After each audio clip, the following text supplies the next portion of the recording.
Good morning, everyone. Thanks for joining us. Kind of an eventful week down in Washington this past week. And before we return to our usual focus on local politics, let's get a little perspective on exactly what the heck happened with one of the Capitol's leading journalistic skeptics, the pride of Newton, Massachusetts, best-selling author and New York Times senior political correspondent, Mark Leibovich. Mark, welcome. John, good to be with you. Any shout out you want to send to the gang at Newton South? Shout out to no, not really. Okay. I'm still trying to figure out whether I'm rooting for Brady this weekend. I do, I have to be, appreciative of him and his efforts, but I don't know. It's been a rough ride this year. It's just as well. None of the kids there now would know who you are anyway. So that's let's move absolutely on. True. Yeah. All right.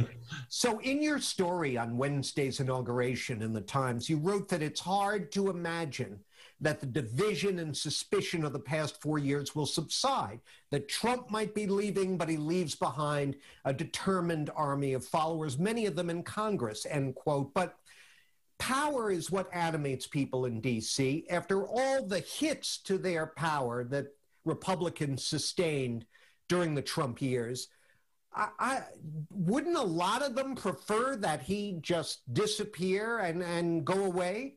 No question. I think one of these people, might be Mitch McConnell. I mean, who is, based on what he said publicly, seems very open to, thinking very seriously about voting for his removal from office or his convicting him after he was impeached, meaning Donald Trump, which would stop him from running for president again, which would be a big sort of relief to a lot of elected Republicans, but it would also be a massive risk given that so many Republicans, a very strong majority, are extremely loyal to Donald Trump and probably wouldn't vote for anyone else.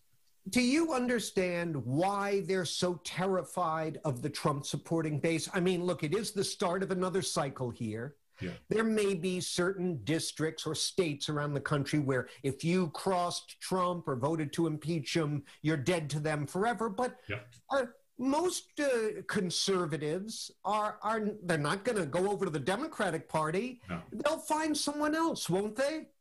Well, the problem is that someone else, if they are a self-styled conservative or a Republican, is not going to get any traction if Donald Trump's on the ballot, at least nationally. And I think there are very different sort of viewpoints on how this is going to go if you're a Republican. I mean, there are some who truly, in Congress, who truly, genuinely feel loyal and they genuinely love Donald Trump. There are some who will vote with him, will be loyal to him publicly, but think he's a disaster and even a disgrace, when they're not voting, but they need him in their district. They need his voters. And the third are people like Mitt Romney, Liz Cheney, very visible Republicans, currently serving in Congress and the Senate, who have been very, very unshy about wanting to break from him and have criticized him and want him gone. There was a great kicker to your article on the inauguration where you ran into Romney, and he was talking about how important it is to preserve artifacts of the riot at the Capitol so that we not forget so fast, end quote.